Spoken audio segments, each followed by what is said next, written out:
नमस्कार दोस्तों, कैसे हो आप। मैं आशा करता हूँ कि आप अच्छा होगे और इसी पॉजिटिव उम्मीद के साथ चलिए आगे बढ़ते हैं। आज का तीसरा वीडियो है कंट्रोल्स के बारे में। देखिए क्या होता है जनरली कि कोई भी बंदा अगर स्टार्टिंग में हाई लेवल पे अगर प्रोग्रामिंग करने लग जाए, ठीक है, तो क्या होता है उसके ऊपर से चला जाता है कि हम क्या कर रहे हैं, उसे कुछ भी समझ में नहीं आ रहा है। इसीलिए मैं आपको इस तरह से सिखाने वाला हूँ कि अगर कोई बंदा जो ऐसा समझे इंग्लिश मीडियम से भी नहीं है वो भी समझ सकता है। थोड़ा सा इंग्लिश के शब्द आने चाहिए जो एकदम बोलते हैं टूटी फूटी इंग्लिश, उस तरह से। अगर आपको कौन सा शब्द का मतलब क्या होता है इतना भी समझ में आता है तो आप प्रोग्रामिंग लैंग्वेज आसानी से सीख सकते हैं। तो जिस तरह से आपको पता है कि मैंने पहले वीडियो में क्यों प्रोग्रामिंग लैंग्वेज आज भी आ रही है, C++ कितने सालों पहले आ चुका था, उसके बाद भी पाइथन आया, कोबोल आया, बहुत सारे प्रोग्रामिंग लैंग्वेज आए और भी आएंगे आगे भी, ठीक है, इसका कोई एंड नहीं है। तो इतने साल हो गए फिर भी क्यों प्रोग्रामिंग लैंग्वेज आ रहे हैं हमने डिस्कस किया था। फिर दूसरे वीडियो में हमने बात की थी कि .NET फ्रेमवर्क के बारे में, उसके वर्जन्स के कि क्यों इतने सारे वर्जन्स आ रहे हैं, कब लॉन्च हुआ था .NET फ्रेमवर्क और कितने अभी लेटेस्ट .NET फ्रेमवर्क 8 है। ठीक है दोस्तों, तो ये तो था सिर्फ बेसिक .NET फ्रेमवर्क के बारे में। और प्रोग्रामिंग आपको सिखाने से पहले मैं इस तरह से आपको समझाने की कोशिश करूँगा कि अगर आप वो चीज़ समझते हैं तो आपके लिए प्रोग्रामिंग लैंग्वेज बहुत आसान हो जाएगी समझने के लिए। देखिए इंटीजर क्या है, टाइप क्या है, क्लास क्या है, इंटरफेस क्या है, ये तो सभी लोग सिखाते हैं, ठीक है। लेकिन जब वो लोग सिखाते हैं वो एक थियोरेटिकल चीज़ होती है कि हाँ ये ऐसा होगा, है ना, पॉलीमॉर्फिज्म ये होगा, इनकैप्सुलेशन ये होगा, लेकिन प्रैक्टिकल में उनको लेट सिखाया जाता है, ठीक है। जिसके कारण क्या होता है बच्चों को कुछ भी समझ में नहीं आता है स्टार्टिंग में, और वो ये सोचते हैं कि प्रोग्रामिंग लैंग्वेज बहुत मुश्किल है। देखिए मेरा अनुभव ये कहता है कि प्रोग्रामिंग लैंग्वेज कोई भी हो, कोई भी मुश्किल नहीं होता है। अगर आपको कोई सिखाने वाला अच्छा मिल जाए तो आप कहोगे कि नहीं नहीं ये तो बहुत आसान है। और मेरी उम्मीद यही रहेगी कोशिश करने की कि मैं जिस तरह से सिखाऊँ उसमें कोई भी बंदा अगर इस लाइन में बिल्कुल भी नहीं है, प्रोग्रामिंग लैंग्वेज में मतलब उसने हायर स्टडीज भी नहीं की, फिर भी वो कर सकता है। देखिए ज़रूरी नहीं है कि आप जॉब करो, है ना। बहुत सारे लोग ऐसे होते हैं जिन्होंने बहुत अच्छा परफॉर्म किया है, उन्हें सेटिस्फैक्ट्री रिजल्ट नहीं मिला कंपनियों में, उन्हें उतनी अच्छी सैलरी नहीं मिली, या हो सकता है सैलरी भी मिली हो लेकिन उनको इंडिपेंडेंट काम करने का मौका नहीं मिला, उनके ऊपर प्रेशर बहुत होता था, ठीक है। तो कुछ लोगों ने अपना खुद का ही स्टार्टअप चालू कर दिया और आज अच्छा परफॉर्म कर रहे हैं, ठीक है। तो मेरा ऐसा मानना है कि प्रोग्रामिंग लैंग्वेज सीखना कोई मुश्किल बात नहीं है, सिर्फ समझाने वाला सर जो आपका गुरु है वो बहुत अच्छा होना चाहिए, और वो थोड़ा मीन्स इलिटरेट ना हो। आप कुछ भी पूछो तो उसको खराब हो ना उड़े, उसको इंटरेस्ट होना चाहिए कि हाँ मेरे बच्चे मुझे पूछ रहे हैं तो मैं उसका सोल्यूशन दूं, मैं उसका समाधान दूं। जब ऐसा टीचर आपके लाइफ में आता है तो कोई भी चीज़ सीखने में बहुत इंटरेस्टिंग होता है, ठीक है। तो मेरा जो कर्तव्य है ऑनलाइन प्लेटफॉर्म आने का, मैंने जो मेरा प्लान किया है कि मैं बच्चों को सिखाऊं, और मेरा एम यही है कि मैं इस तरह से सिखाऊं कि कोई भी अगर वीडियो देखता है एक बार भी तो वो एक वीडियो में भी समझ जाएगा कि सर किस बारे में बात कर रहे हैं। तो चलो दोस्तों आगे बढ़ते हैं तीसरे वीडियो के बारे में। आज हम देखेंगे कि .NET फ्रेमवर्क में क्या क्या बनाया जाता है ना, एप्लीकेशन के टाइप्स क्या होते हैं। तो जैसे आप मेरे स्क्रीन देख रहे हो, ये आपके सामने वर्ड है, ठीक है। तो वर्ड क्या है, ठीक है, वर्ड एक एडिटर है जो आपको इस तरह से मेनू दिखेंगे, ये विंडोज में चलता है, ठीक है। दूसरा है आपका ब्राउजर, ठीक है, ये भी सॉफ्टवेयर ही है, लेकिन फर्क क्या है कि हम जो भी सर्च करते हैं, जैसे हम गूगल सर्च करते हैं, है ना, तो ये जो आ रहा है ये आपका वेब पेज में आ रहा है, डायरेक्ट विंडोज फॉर्म नहीं है। ये इसका डिज़ाइन, लेआउट सब कुछ डायनामिक है ना। गूगल चाहे तो इसका लेआउट इस तरह से कर सकता है कि आप एकदम फिदा हो जाओ उसके ऊपर, है ना। तो ये वेब ब्राउज़र है। वेब ब्राउज़र में क्या होता है कि अलग अलग वेबसाइट्स बनाई जाती है और वो व्यू करवाता है। सिर्फ ब्राउज़र का काम इतना ही है कि जिन लोगों ने वेबसाइट बनाई है उसको व्यू कराओ, है ना। फिर तीसरा आपको बता दो, तीसरा आता है मोबाइल के एप्लीकेशन।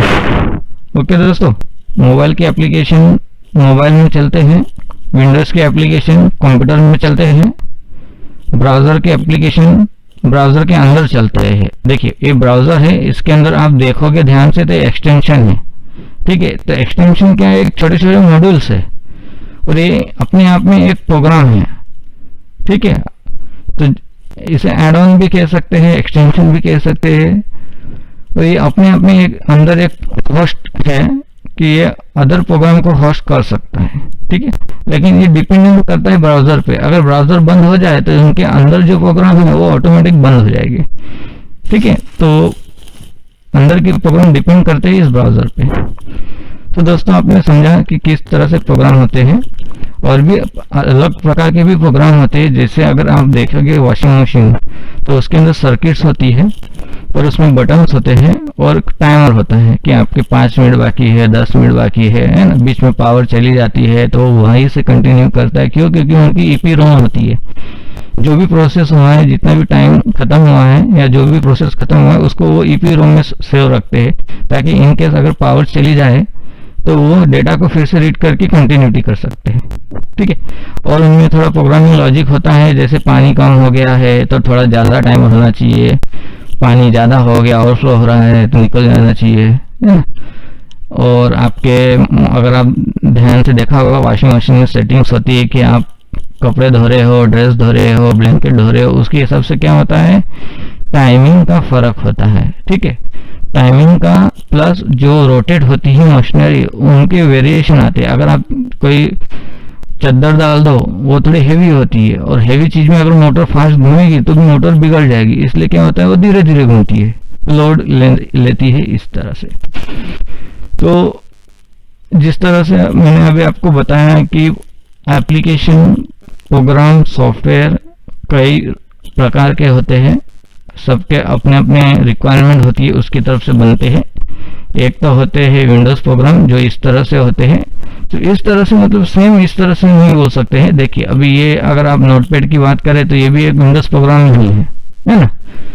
तो जो भी विंडोज़ प्रोग्राम है वो विंडोज़ में चलते हैं और विंडोज़ प्रोग्राम जैसे माइक्रोसॉफ्ट विंडोज़ प्रोग्राम कहते हैं तो वो विंडोज़ में चलता है। लेकिन डेस्कटॉप सॉफ्टवेयर भी विभिन्न ऑपरेटिंग सिस्टम के लिए आते हैं, जैसे आपका लिनक्स हो गया, है ना, क्रोम में ब्राउज़र, क्रोम में ऑपरेटिंग सिस्टम हो गए, तो इन सब में चलते हैं। तो आज जो मैं इस वीडियो में दिखाने जा रहा हूँ आपको वो समझने की कोशिश कीजिएगा मैं जो कहना चाहता हूँ। देखिए अगर ये विंडोज सॉफ्टवेयर है तो इसके कंपोनेंट क्या है, अगर आप ध्यान से देखोगे तो ये देखिए इधर इधर क्लिक कर पा रहे हम, ये एक सिस्टम होती है ना। और इस सिस्टम को कहते हैं रिबन कंट्रोल, ठीक है। क्यों? क्योंकि ये टैब जैसे दिखता है, इसको टैब कंट्रोल भी बोल सकते हैं, रिबन कंट्रोल भी बोल सकते हैं, ठीक है। तो इसमें कोई ऐसा है नहीं कि आप ये क्या है समझ नहीं पाओ, ये थोड़ा कॉम्प्लेक्स है। इसके अंदर देखिए अगर ये एक टैब है, इसके अंदर ये एक बटन है, इस बटन में भी ऑप्शन है, ये क्या है, कॉम्बो बॉक्स है, ठीक है। इसी तरह ये एक बटन है, ये कॉम्बो बॉक्स है, ये कॉम्बो बॉक्स है, ये भी कॉम्बो बॉक्स है, सिर्फ दिखाने का तरीका अलग है, ठीक है। मोस्टली इनके कॉम्बो बॉक्स ही हो गए, जैसे ये है, ये भी कॉम्बो बॉक्स में, इसके अंदर भी अब इस कंट्रोल के अंदर एक दूसरा कंट्रोल है ना दोस्तों। तो बहुत ही इंटरेस्टिंग चीज़ें हैं, मैं आपको पूरी तरीके से इतने अच्छे से समझाने वाला हूँ कि आप अच्छे से समझ सको। अगर हम जैसे लेते हैं नोटपैड प्लस प्लस, ठीक है, ये भी विंडोज प्रोग्राम है। ये जो ऊपर आप देख रहे हो इसे कहते हैं मेनू बार। ओके दोस्तों, याद रखना जो ऊपर है इसको कहते हैं मेनू बार। और मेनू बार की खासियत ये है कि ये और भी कंट्रोल्स ले सकते हैं, इसको आइटम मेनू बोलते हैं, है ना। मतलब इसके अंदर एक आया, इसके अंदर और भी आप ले सकते हो। देखिए अगर क्लोज मोर है तो इसके अंदर और है ना, इसकी कोई लिमिट नहीं, इसके अंदर भी और भी आ सकता है। ये डिपेंड करता है कि आप क्या बना रहे हो, है ना। जनरली कोई भी सॉफ्टवेयर में फाइल, एडिट, व्यू, है ना, टूल्स, ये मेनू होते हैं। तो इसका कारण क्या है? इसका कारण ये है कि हम देखते आ रहे हैं कि कोई भी प्रोग्राम बना रहा है तो फाइल मेनू में, जनरली फाइल मेनू इसलिए नाम रखा है कि आप जो भी बना रहे हो उसको कहीं ना कहीं तो स्टोर करोगे ना, कहीं ना कहीं तो सेव करोगे, तो किसी न किसी फाइल में सेव होगी, या तो सेव होगी या तो लोड होगी। तो फाइल मेनू में जनरली पहले क्या होता था, टेक्स्ट बेस्ड सिस्टम होता था, मतलब नोटपैड में डेटा होता था टेक्स्ट बेस्ड फॉर्मेट में। अब तो टेक्नोलॉजी बढ़ गई है, अब तो XML है, टेक्स्ट है ना, एक्सेल है, एक्सेल डेटाबेस है, आपका SQL डेटाबेस है। तो डेटा सोर्स तो अब बहुत सारे हैं, पहले इतना नहीं होता था, इसीलिए क्या होता था, फाइल में राइट होता था। ठीक है, फिर एडिट में क्या होता है, एडिट का मतलब क्या होता है कि कुछ भी चेंज करना। तो एडिट में चेंजेस बहुत सारे प्रकार के होते हैं, जैसे कोई चीज को सेलेक्ट करना है, किसी को कट करना है, किसी को पेस्ट करना है। तो ये सब क्या होता है, एडिट का एक कोई चीज को आपको चेंजेस करना है, उससे रिलेटेड तो नाम एडिट रखा हुआ। जनरली इंग्लिश में एडिट का मतलब ये होता है कि कुछ चेंज करना। ठीक है, अब जैसे नोटपैड प्लस है, इसने सर्च मेनू दिया है, इसके अंदर इतने सारे दिए हैं। ठीक है, अब अगर आप देखिए रिप्लेस, तो रिप्लेस में क्या है, ये एक जो खुल रहा है ये एक डायलॉग बॉक्स है। ठीक है, और ये डायलॉग बॉक्स मॉडल लेस है, मतलब कि देखिए आप बाजू में क्लिक कर सकते हो। मॉडल में क्या होता है कि आप इधर उधर क्लिक नहीं कर सकते हो। देखिए मॉडल में क्या होता है, ओपन, तो देखिए आप आजू बाजू क्लिक नहीं कर सकते। ये देखिए कितना वाइब्रेट हो रहा है, अगर बाजू में क्लिक करने जाओगे तो कुछ नहीं होगा, मैं बंद करना चाहूँ तो भी नहीं कर सकता हूँ। तो ये मॉडल वाला है। मॉडल में कभी भी कोई, जब तक ये परफॉर्म नहीं होगा एक्शन, तब तक आगे का काम नहीं कर सकते, देखिए, है ना। और मॉडल लेस क्या होता है, जो मैंने अभी आपको बताया, सर्च में फाइंड करते हैं, ये मॉडल लेस है, मतलब आप कहीं पे भी जा सकते हो, इवन आप प्रोग्राम को बंद भी कर सकते हो। ठीक, तो ये आप धीरे धीरे देखेंगे कैसे हम मॉडल और मॉडल लेस बनाया जाता है, और इसको हम एक छोटा सा फॉर्म बना के भी डिजाइन कर सकते हैं, और उसको मॉडल ओपन करवाना है या मॉडल लेस ओपन करना है, वो प्रोग्रामिंग की बात है। ठीक है दोस्तों, तो इस वीडियो में आपने समझा कि ये मेनू बार होता है, ये जितने भी ऊपर है ये मेनू बार है, इसके अंदर मेनू आइटम है, जितने भी डिटेल्स होती है मेनू आइटम होती है। ठीक है, और मेनू आइटम में कुछ भी आ सकता है। अगर आप वर्ड की बात करें तो देखिए इस तरह से भी कॉम्बो बॉक्स आते हैं, डायरेक्ट बटन भी है।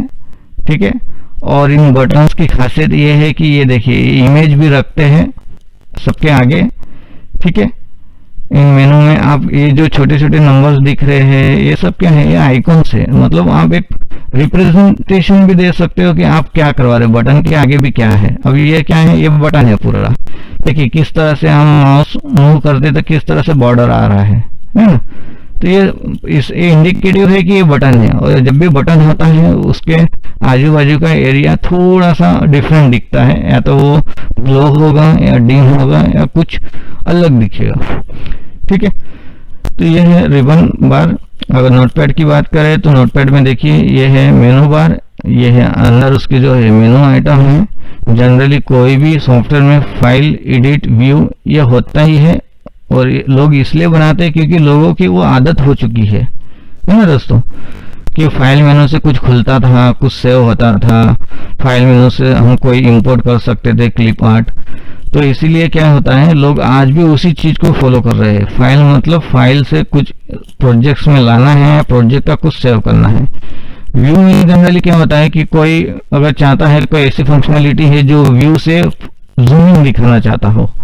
ठीक है, अब जैसे जूमिंग है, जूम में इन्होंने जूम इन जूम आउट दिया है। अब देखिए मैं लिखता हूँ यहाँ पे हर्षल, अगर मैं व्यू में जाता हूँ, जूम में जूम आउट कहता हूँ तो देखिए छोटा हो रहा है, जूम इन करता हूँ तो बड़ा हो रहा है। ठीक है, तो ये आपके पूरे प्रोग्रामिंग के लॉजिक के ऊपर है कि आप किस तरह से प्रोग्राम बनाते हैं। हम ये भी करेंगे, नोटपैड बनाना भी सीखेंगे, बहुत ही इंटरेस्टिंग चीज़ें आने वाली है। आप जुड़े रहना हमारे साथ, और हमारे वीडियो को लाइक और शेयर ज़रूर करिएगा, क्योंकि आपके लाइक और शेयर ही हमें मोटिवेट करेगी और भी अच्छे वीडियो बनाने के लिए। ठीक है दोस्तों, तो ये हो गया हमारे आज प्रोग्राम के बारे में कि किस तरह से प्रोग्राम होते हैं, कितने टाइप के प्रोग्राम होते हैं। आपने देखा कि डेस्कटॉप सॉफ्टवेयर भी होते हैं, वेब एप्लीकेशन भी होते हैं। ये जो प्रोग्राम है इसको कहते हैं वेब ब्राउज़र, जो अपने आप में अदर पेजेस खुलते हैं। इसके अंदर आप देख रहे हैं एक्सटेंशंस, मतलब ये है तो प्रोग्राम ही, लेकिन ये ब्राउज़र के ऊपर डिपेंड नहीं है। अगर हम ब्राउज़र बंद कर देंगे तो प्रोग्राम भी बंद हो जाएगा, ठीक है, इस तरह से। फिर आपका मोबाइल एप्लीकेशंस होते हैं। हम तो दोस्तों जैसे कि अभी आपने देखा कि क्या होता है प्रोग्रामिंग लैंग्वेजेस में। अभी देखिए सबका अपना अपना टेस्ट है ना।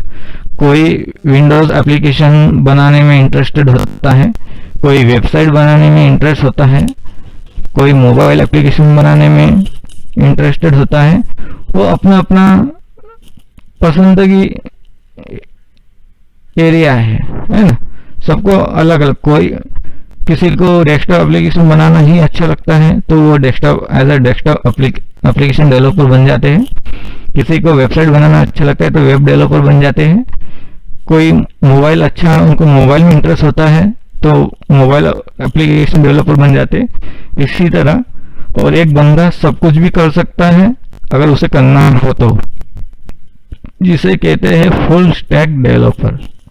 हाँ दोस्तों, फुल स्टैक डेवलपर, जिसे सब कुछ आता हो। अगर वो कोई प्रोजेक्ट को ज्वाइन करता है, अगर कोई रिक्वायरमेंट है कि डेस्कटॉप के एप्लीकेशन बनाने हैं तो वो बना सकता है।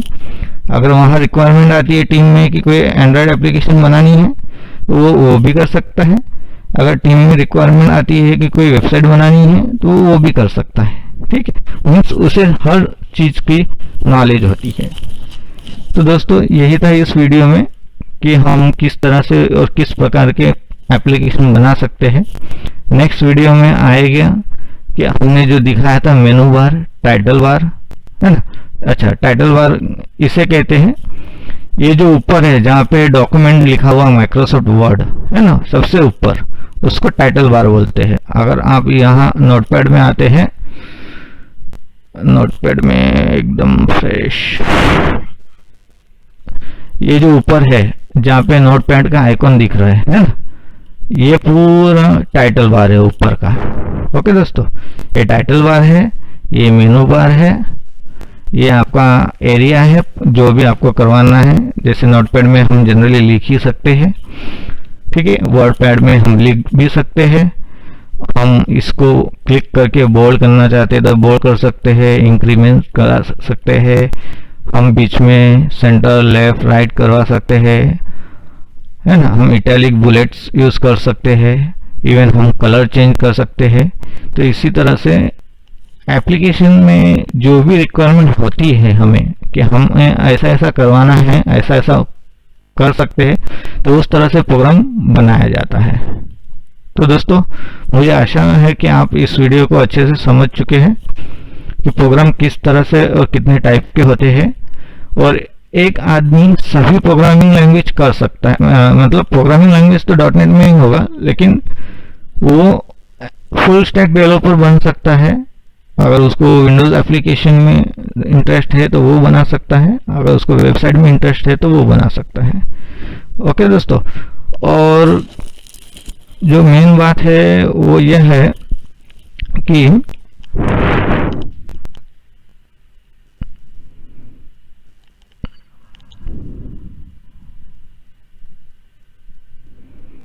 आगे हम धीरे धीरे सब कुछ सीखेंगे।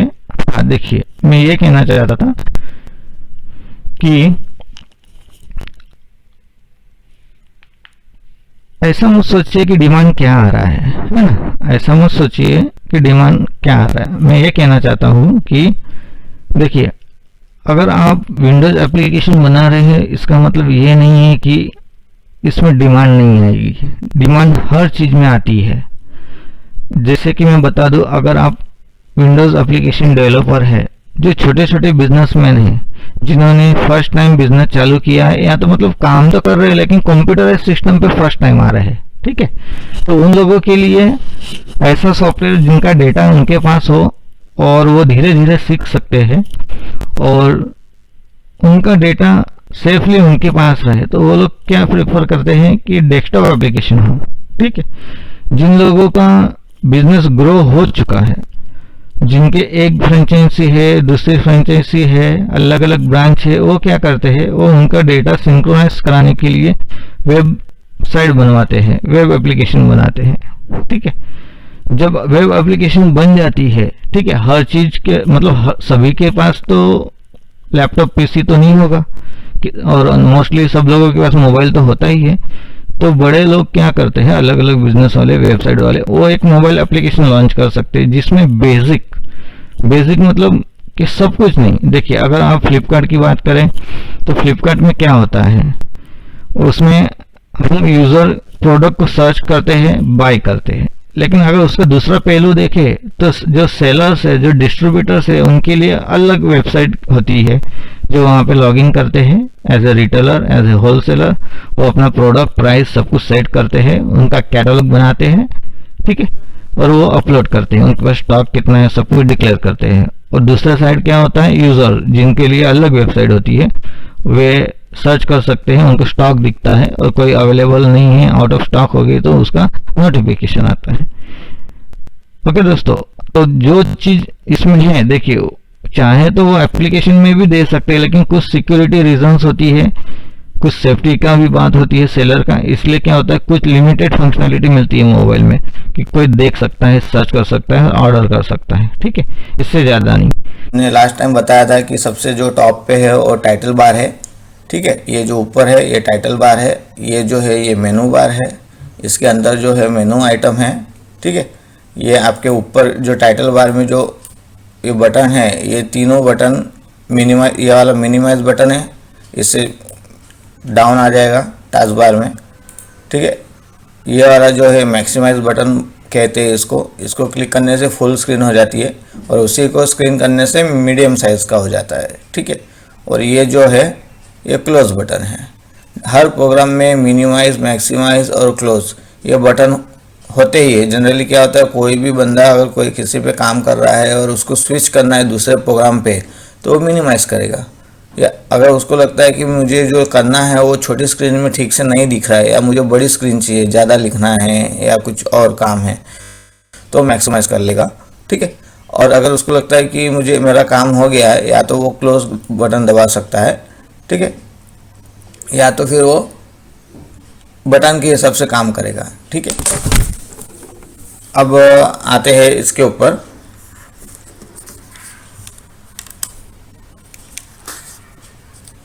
देखिए, अब ये जो नीचे है ना, मैं मैक्सिमाइज कर देता हूँ। अभी जो लास्ट में जो है ये लाइन, इसको कहते हैं स्टेटस बार। ठीक है दोस्तों, स्टेटस बार क्या होता है कि एक छोटी सी पट्टी होती है नीचे, और हमेशा वो नीचे ही रहेगी, और जो भी आपको लाइव दिखाना है, जैसे अगर मैं यहाँ पे कुछ लिख रहा हूँ, तो देखिए जैसे मैंने हर्षल लिखा, यहाँ पे आपको ये दिखा रहा है इंडिकेटिव कि मेरा कौन सा लाइन है। ठीक है, मेरे कैरेक्टर कितने हैं, कॉलम 8 मतलब कितने कैरेक्टर हैं, मेरा जो है वो मैक्सिमाइज या फॉन्ट कितना % है, 0। ठीक है, और मैं ये जो लिख रहा हूँ इसका फॉर्मेट क्या है, UTF-8। ठीक है, ये UTF-8 क्या है, इनकोडिंग है, ये आगे हम पढ़ेंगे, लेकिन आज के लिए हम समझने की कोशिश करते हैं कि क्या क्या स्क्रीन में आता है। ठीक है, टाइटल बार हो गया आपका, सबसे ऊपर वाला टाइटल बार, ये वाला मेनू बार, इसके अंदर मेनू आइटम। ठीक है, और मेनू आइटम के अंदर ये जो नीचे है वो है स्टेटस बार। आप अगर ध्यान से देखोगे कि देखिए ये लेफ्ट एरो और ये राइट एरो है। ठीक है, ये अप एरो है और ये डाउन एरो है। तो ये क्या है ना, देखिए ये जो एरो दिख रहा है एक्चुअल में ये एक पट्टी है पूरी, है ना, ये एक पूरी पट्टी है, ये पूरी पट्टी है। तो ये स्क्रॉल बार है, ये कब एक्टिवेट होते हैं, देखिए अभी डिसेबल है क्योंकि इसका अभी लिमिट के अंदर है। अगर मैं देखिए कुछ बड़ा लिखूँ, है ना, तो देखिए किस तरह से स्क्रॉल बार एक्टिवेट हो जाते हैं। ये देखिए नीचे का स्क्रॉल बार एक्टिवेट हो गया, ये देखिए यहाँ पे अप हो, लेफ्ट और राइट हो रहा है ना, ये हॉरिजॉन्टली हो रहा है, लेफ्ट और राइट।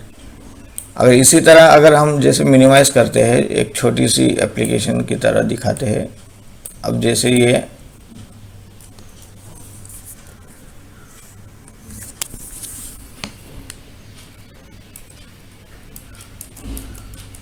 देखिए अब साइड का भी एक्टिवेट हो गया है, अब ये वर्टिकली एक्टिव हो गया है अप और डाउन करने के लिए। ठीक है दोस्तों, तो ये क्या होता है कि जब डेटा आपके लिमिट के बाहर जा रहा है ना, तब ये चीज़ यूज़ करते हैं ताकि आपका डेटा किसी को देखना हो तो वो देख सकता है। ठीक है दोस्तों, तो ये था स्क्रॉल बार। देखिए कोई भी प्रोग्राम कंप्लीट करने के लिए बेसिक चीज़ें कहते हैं कि वैलिडेशन आना चाहिए। ठीक है, वैलिडेशन और लॉजिकली लूप, ये दो ही चीज़ ऐसी है जो आनी चाहिए। ठीक है, तो हम आज डिस्कस करेंगे कि लॉजिकली लूप कैसे होता है। ठीक है दोस्तों, तो अब हमने देखा कि ये नोटपैड में क्या क्या आ रहा है। ठीक है, इसी तरह अगर आप दूसरा एप्लीकेशन देखते हैं जैसे नोटपैड प्लस प्लस है, तो इसमें भी इन्होंने ऊपर टाइटल बार दिया है, ये फाइल मेनू दिया है, इसके अंदर डिटेल्स दी हुई है। ठीक है, और ये है आपका बार कंट्रोल।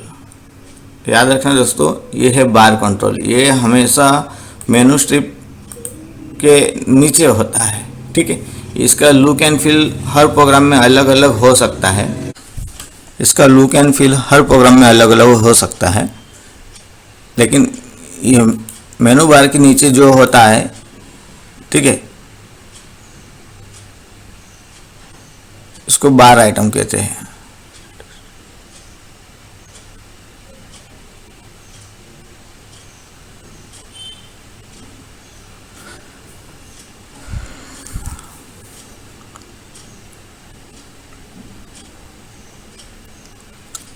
तो दोस्तों आज हम देखेंगे कि लॉजिकल कंडीशन कैसे यूज़ करते हैं।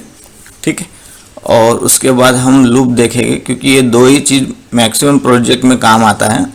अगर ये आप समझ गए कि किस तरह करना होता है, ठीक है, तो आपको कोई भी प्रोग्राम में कोई भी कंडीशन लिखने में, है ना, ये या वो जो बोलते हैं ना कि हमें कुछ करना है तो क्यों करना है या किस कंडीशन पे करना है, तो प्रोग्रामिंग लैंग्वेज में भी कंडीशंस आती है, तो उसको देखेंगे।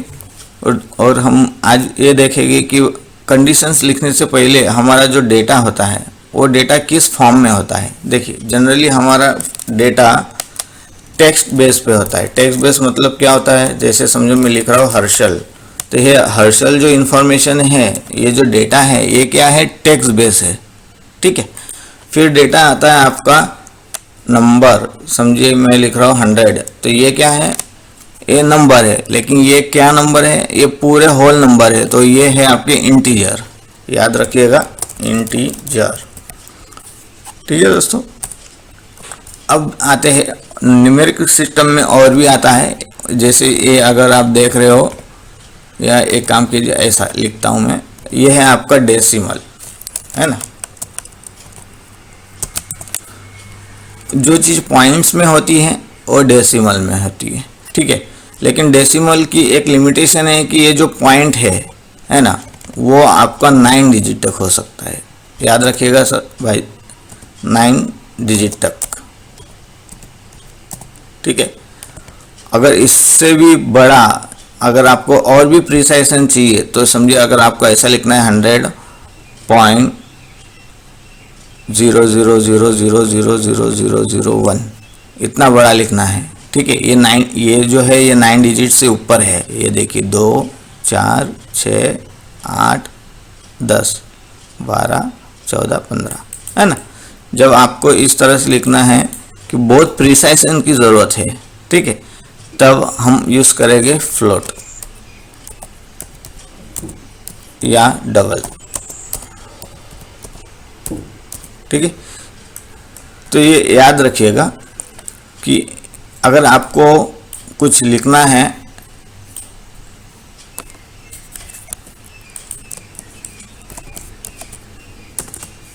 जैसे मैंने नाम लिखा है, ठीक है, या कोई एड्रेस लिख रहा है, या कोई टेलीफोन नंबर लिख रहा है, ठीक है, टेलीफोन नंबर में प्लस ब्रैकेट माइनस ऐसा डाल रहा है, तो उसको वो जो डेटा स्टोर करनी है, ठीक है, टेम्पररी या ऑन स्क्रीन, तो आपको ये टेक्स्ट टाइप का इंफॉर्मेशन होता है।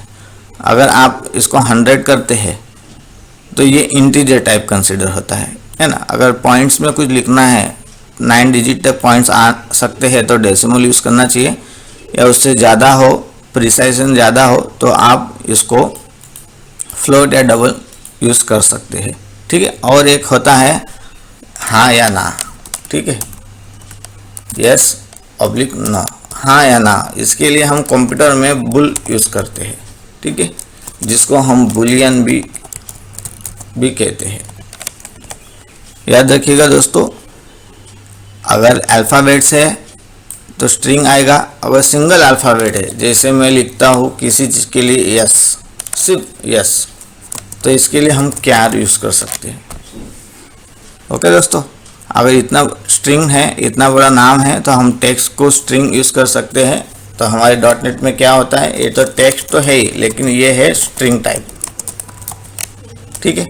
अगर 100 लिख रहे हैं तो ये है इंटीजर टाइप, अगर हम पॉइंट्स में लिख रहे हैं तो वो है डेसिमल टाइप। अगर आपकी वैल्यू बहुत ही प्रिसाइजन चाहिए तो आप फ्लोट या डबल टाइप ले सकते हैं, ठीक है। और यस नो है, यस नो में यस नो ऐसा भी हो सकता है और ऐसा भी हो सकता है। 1 मतलब यस और 0 मतलब नो, ठीक है। और भी हो सकता है ट्रू मतलब यस और फॉल्स मतलब नो, ठीक है। तो जब ऐसा हो यस नो, तो ये यस नो का चीज़ जो होता है उसको बुलियन कहते हैं। लेकिन कंप्यूटर लैंग्वेज में क्या होता है कि आप 1 और 0 से इंडिकेटिव कर सकते हैं। 1 यानी ट्रू होता है, 0 मतलब फॉल्स होता है। ट्रू और फॉल्स के कीवर्ड को भी यूज़ कर सकते हैं, ये भी इंडिकेटिव करता है कि ये सही है, फॉल्स मतलब गलत है, ठीक है। और इसका टाइप क्या है, बुलियन। और सिंगल कैरेक्टर है, जैसे हम स्क्रीन पे हाँ या ना पूछना है सिंगल कैरेक्टर में, ठीक है, तो उसके लिए हम कैर यूज़ करते हैं। तो कंप्यूटर में इतने ही टाइप के होते हैं, ठीक है। अगर इसको आप यूज़ करोगे अच्छे से, और इसका याद रखना कि कौन सी चीज़ कहाँ यूज़ करना है ना, क्योंकि जनरली लोग डेसिमल यूज़ करते हैं, फ्लोट ये सब बहुत साइंटिफिक कैलकुलेशन होता है तभी यूज़ होता है, क्योंकि वहाँ पे प्रिसाइजन की वैल्यू बहुत होती है इम्पोर्टेंट। जैसे कोई रॉकेट का प्रोग्रामिंग बना रहे हैं कि अर्थ के इन्वायरमेंट से स्पेस के इन्वायरमेंट तक जाने तक के कैलकुलेशन कर रहे हैं, अगर उसमें अगर थोड़ा भी कहते हैं ना, देखिए क्या होता है रॉकेट में, समझिए कि रॉकेट को कोई स्पेसिफिक टाइम पे थोड़ा सा डायरेक्शन चेंज करना है ना, एंगल चेंज करना है, उसमें अगर बारीकी से बारीक डेटा भी अगर आप मिस करते हो तो क्या हो सकता है, वो जो रॉकेट है वो कुछ ज़्यादा ही डायरेक्शन बदल सकता है। तो ये भी हो सकता है कि जैसे जाना है चांद पे, पहुंच गया मार्स पर। तो इसीलिए प्रिसाइजन की वैल्यू बहुत होती है, इसी तब उस वक्त साइंटिफिक कैलकुलेशन के पॉइंट ऑफ व्यू से डबल या फ्लोट को यूज़ किया जाता है, जहाँ पे प्रिसाइजन मैक्सिमम लेवल पे मिल सके, है ना दोस्तों। तो याद रखिएगा, इस टाइप का इतने सारे टाइप का आपका टाइप है। और टाइप मतलब क्या कि जो डेटा है उसका रूप क्या है ना, उसका डिक्लेरेशन क्या है, किस टाइप का है। तो अगर कोई वर्ड है तो वो स्ट्रिंग टाइप है, कोई नंबर है तो इंटीजर टाइप है, अगर वो पॉइंट्स में है तो डेसिमल पॉइंट है तो डेसिमल टाइप है, अगर कोई पॉइंट्स में तो है लेकिन उसकी वैल्यूज प्रिसाइजन बहुत हद तक होनी चाहिए तो आप फ्लोट और डबल यूज़ कर सकते हैं, है ना। अगर कोई हाँ या ना में हो, ट्रू, तो आप बुलियन यूज़ कर सकते हो जिसका वैल्यू 1 और 0 भी हो सकता है, ट्रू और फॉल्स भी हो सकता है, ठीक है। और जो सिंगल वर्ड होता है, अल्फ़ाबेट बोलते हैं हम, तो सिंगल अल्फ़ाबेट वाली चीज़ होती है तो उसको कैरेक्टर बोलते हैं, ठीक है। और ग्रुप ऑफ कैरेक्टर को ही हम ये स्ट्रिंग कहते हैं।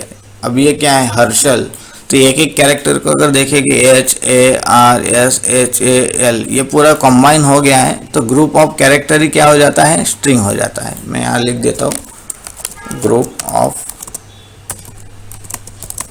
कैरेक्टर इक्वल टू स्ट्रिंग, ठीक है दोस्तों।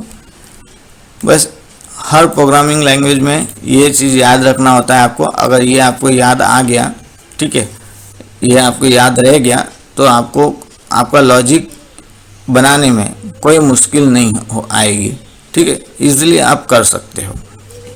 तो ये हो गया था डेटा टाइप के बारे में, ठीक है। और एक और आगे आप देखोगे कि कंडीशनल क्या होते हैं, फिर लूप्स क्या होते हैं, ये देखेंगे। देखिए कंडीशन का मतलब क्या होता है। अगर मैं लिखता हूँ Ram underscore age equal to 20, ठीक है, फिर मैं लिखता हूँ Shyam underscore age equal to 30, ठीक है। तो अब देखिए, अब ये क्या है, ये जो मैंने बनाया है इसको कहते हैं वेरिएबल, ठीक है। लेकिन ये वेरिएबल किस टाइप का है, समझिए। ये वेरिएबल है integer Ram 20 semicolon integer Shyam age 30। अब देखिए प्रोग्रामिंग लैंग्वेज में क्या होता है, अगर आपका कैरेक्टर है तो मैंने बताया था स्ट्रिंग है, अगर ये वैल्यू है तो ये इंटीजर टाइप है। लेकिन यहाँ पे तो देखिए आप कहोगे कि सर यहाँ पे तो आपने राम भी लिखा है, फिर ये इंटीजर क्यों है ना। तो इसका कारण है कि मैंने भले लिखा है ये, लेकिन एक्चुअल में उसकी वैल्यू ये है, अल्टीमेटली इसकी वैल्यू ये है। मैं ये भी लिख सकता हूँ जैसे स्ट्रिंग यूज़र नेम, ठीक है, इक्वल टू, अब मैं यहाँ पे लिख सकता हूँ हर्षल। देखिए प्रोग्रामिंग में जैसे ये डॉटनेट है, डॉटनेट में सी शार्प लैंग्वेज का हम यूज़ करेंगे ना, तो इसके अंदर जब कोई भी कैरेक्टर होता है, अगर वो स्ट्रिंग है तो डबल कोट में आएगा। अगर वो कैरेक्टर है, जैसे मैं लिखता हूँ वाई क्या yes no option equal to single में यस। देखिए कैरेक्टर में क्या होता है, एक ग्रुप ऑफ स्ट्रिंग मतलब क्या होता है, ग्रुप ऑफ कैरेक्टर, और सिंगल कैरेक्टर के लिए हम कैर यूज़ करते हैं। ये सिंगल कोट में होता है, ये डबल कोट में होता है, ठीक है, इतना याद रखिएगा। अब हम बात कर रहे थे कंडीशंस की, तो कंडीशंस में क्या है, हमने दो वेरिएबल बनाए हैं, integer Ram age equal to 20, second बनाया है श्याम एज इक्वल टू 30। अब कंडीशन क्या, अगर हमें देखना है कि किसकी वैल्यू ज़्यादा है, किसकी एज ज़्यादा है, ठीक है, तो हम लिखेंगे इफ़, ठीक है, इफ़ राम एंड एज, ठीक है, इक्वल ग्रेटर दैन, ठीक है, श्याम एज, ठीक है। और ये हमारे कर्ली ब्रैकेट हो गए। याद रखिएगा प्रोग्रामिंग में कर्ली ब्रैकेट कंपलसरी है।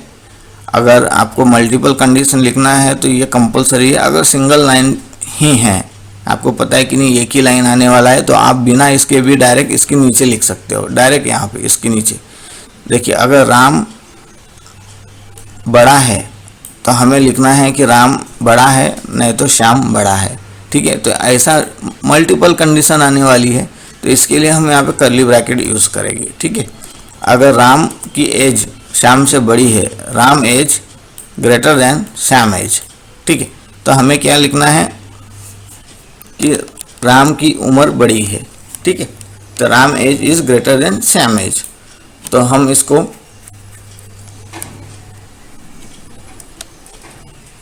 शॉर्ट में लिखते हैं, प्रिंट राम इज बिगर, या लिखते हैं एल्डर देन श्याम, ठीक है। नहीं तो क्या, अगर ये सही नहीं है तो क्या, तो एल्स में लिखेंगे Shyam is elder than Ram. Okay दोस्तों, तो ये हो गया आपका लॉजिकल कंडीशन।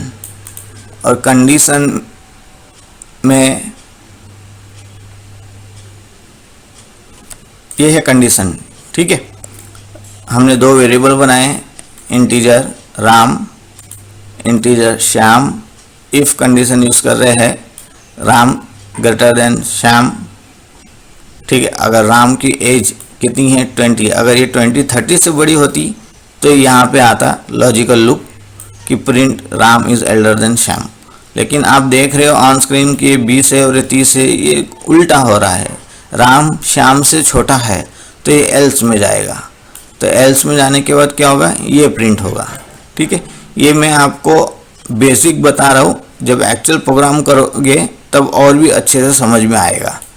ठीक है दोस्तों, ये हो गया आपका इफ कंडीशन।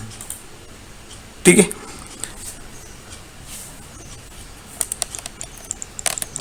अब हम देखते हैं लूप को। लूप किसे कहते हैं समझिए, मैंने लिखा int max number equal to 100। ठीक है, अब लूप में क्या होता है कि वो या तो कंटिन्यूस हो सकता है या तो स्पेसिफिक रेंज में हो सकता है। जैसे मैंने अगर लिखा है मैक्स नंबर 100, ठीक है, integer type max number variable है आपका, उसकी असाइनमेंट हो गई वैल्यू इक्वल टू 100। इक्वल का मतलब क्या होता है कि अब इक्वल लिखने के बाद इसमें जो इसकी वैल्यू जो है वो मैं लिखने वाला हूँ वो हो जाती है। ठीक है, अब लूप में हम कंडीशंस कैसे लिखते हैं वो दिखेंगे। देखिए, आप फॉर यूज़ कर सकते हो। फॉर देखिए, याद रखिएगा, फॉर में हमेशा अगर ये इंटीजर है तो इंटीजर ही यूज़ करना है। ठीक है, अगर ये डेसिमल है तो आप डेसिमल यूज़ कर सकते हो, लेकिन जनरली फॉर में फॉर एक रेंज के अंदर काम करते हैं, इसीलिए मैक्सिमम टाइम इंटीजर ही होगा। ठीक है, for integer I equal to 0, ठीक है, कॉमा आई लेस देन, देखिए आपका मैक्स नंबर है, ठीक है, कॉमा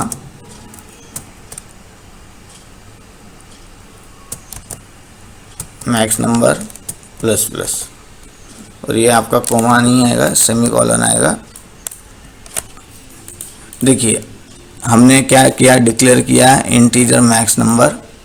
ठीक है दोस्तों, उसके बाद हम फॉर लूप का यूज़ करेंगे। फॉर ये ब्रैकेट ओपन और ये ब्रैकेट क्लोज। देखिए, कोई भी कभी भी प्रोग्राम लिखो आप तो एक गाइडलाइन फॉलो करना, जब भी आप कुछ लिखो कंडीशन, ओपन के साथ क्लोज वाला ब्रैकेट बना ही लेना आप, क्योंकि क्या होता है जनरली जब बड़ा प्रोग्राम लिखते हैं तो बड़ा ओपनिंग लिखा हमने और क्लोजिंग छोड़ दिया, इस तरह से होता है। या तो कभी कभी अल्टरनेट हो जाता है कि हमने ये पहले लिखा और फिर ये लिखा। ठीक है, तो ये भी आपके लिए देखा जाए तो प्रॉब्लमेटिक है, क्योंकि ये गलत है, आगे पीछे हो गया। ठीक है, तो थोड़ा ध्यान से ब्रैकेट ओपनिंग और क्लोजिंग करना है। फिर इस तरह से आपको int I equal to 0, I less than, ठीक है, मैक्स नंबर और मैक्स प्लस प्लस, और इसके बाद कर्ली ब्रैकेट आपका आएगा और इसके अंदर आपका प्रिंटिंग पार्ट आएगा या लॉजिक आएगा, लॉजिक और प्रिंटिंग पार्ट। ओके दोस्तों, देखिए इससे क्या होता है, ये पहले स्टार्टिंग 0 है, इसका मैक्सिमम नंबर कितना है 100 है। ठीक है, तो आई पहले देखिए फॉर में क्या होगा कि पहले असाइनमेंट होगा इनिशियल वैल्यू कि हाँ मैं 0 से चेक करना है, फिर वो चेक करता है कि क्या ये वैल्यू किससे छोटी है। हमने लेस से यूज़ किया है तो हम लेस भी यूज़ कर सकते हैं, ग्रेटर भी यूज़ कर सकते हैं, ठीक है, डिवाइड बाय भी यूज़ कर सकते हैं। इसमें हर मैथमेटिकल कंडीशन आ सकती है, लेकिन फ़िलहाल हम लूप में लेस देन से ही कंपैरिजन करेंगे। ठीक है, जब इसका मतलब ये होता है कि जब तक आई मैक्स नंबर से छोटा है तब तक ये चीज़ होनी चाहिए, और जब ये चीज़ हो जाती है उसके बाद ये इंक्रीमेंट होता है। तो इसका इंक्रीमेंट करने से क्या होता है कि फिर से ये यहाँ से चेक करता है। ठीक है, तो जैसे पहले 0 था, 0 लेस देन 10 या 100 सही है, तो ये प्रिंट कर दिया, फिर इसने मैक्स नंबर को प्लस प्लस कर दिया, मतलब अब मैक्स नंबर जो है आपका यहाँ पे कर देते हैं आई, ठीक है, आई प्लस प्लस, पहले आई लेस देन मैक्स नंबर, फिर आई प्लस प्लस। फिर इसमें क्या होता है कि पहले आई 0 है, मतलब मिनिमम वैल्यू हो गई, ठीक है, आई लेस देन 100 सही है ना। मैक्स नंबर से छोटा है आई, क्योंकि उसकी वैल्यू तो अभी हमने असाइनमेंट की फर्स्ट टाइम, तो ये लॉजिक प्रिंट होगा। इसके बाद क्या होगा, आई को प्लस प्लस किया जाएगा, तो इससे क्या होगा, अब इसकी वैल्यू हो गई 1, फिर यहाँ पे आएगा, ठीक है। क्या 1 लेस देन मैक्स 100 नंबर है, मैक्स नंबर कितना है 100 है, सही है, ट्रू है, तो फिर से लॉजिक यूज़ होगा, फिर से ये आई प्लस प्लस होगा। अब क्या हो गई वैल्यू, 2 हो गई इसकी वैल्यू, ठीक है। अब इसकी वैल्यू ऑटो 2 हो गई। क्या 2 लेस देन 100 है, सही है, तो फिर से प्रिंट होगा, ठीक है। फिर से इसको ये प्लस प्लस होगा। अब इसकी वैल्यू हो गई 3। क्या 3 लेस देन मैक्स नंबर है, मैक्स नंबर कितना है 100 है, जी बिल्कुल छोटा है, फिर से प्रिंट होगा, फिर से बढ़ेगा।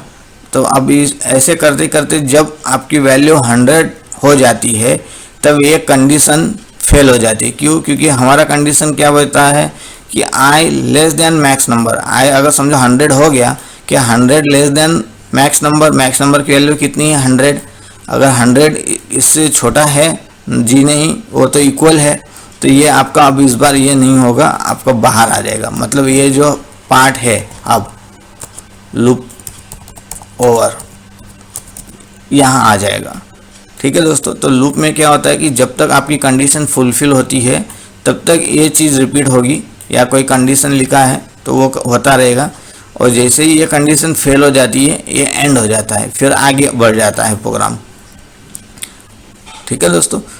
तो आपने देखा कि किस तरह से वेरिएबल डिक्लेयर करना होता है। हमारे पास कितने टाइप है, इंटीजर टाइप है, फ्लोट टाइप है ना, इंटीजर टाइप है, स्ट्रिंग टाइप है, फ्लोट टाइप है, डेसिमल टाइप है, यस नो बुलियन टाइप है। उसके बाद कंडीशन हमने देखी कि कंडीशन कैसे लिखते हैं। इफ़ कंडीशन हो गई, इफ़ है ना, कीवर्ड यूज़ करके हम इफ़ कंडीशन कर सकते हो। इफ़ का मतलब क्या होता है, हाँ या ना, ठीक है। और हाँ या ना कैसे पता चलेगा, एज ग्रेटर दैन श्याम हमने लिखा हुआ है, ठीक है दोस्तों। फिर आगे हमने लूप में ये फर्स्ट टाइप का हो गया फॉर लूप, ठीक है। फिर आते हैं डू वाइल लूप में। देखिए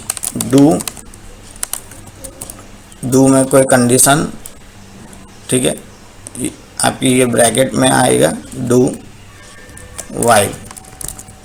वाइल में होगा आपका कंडीशन।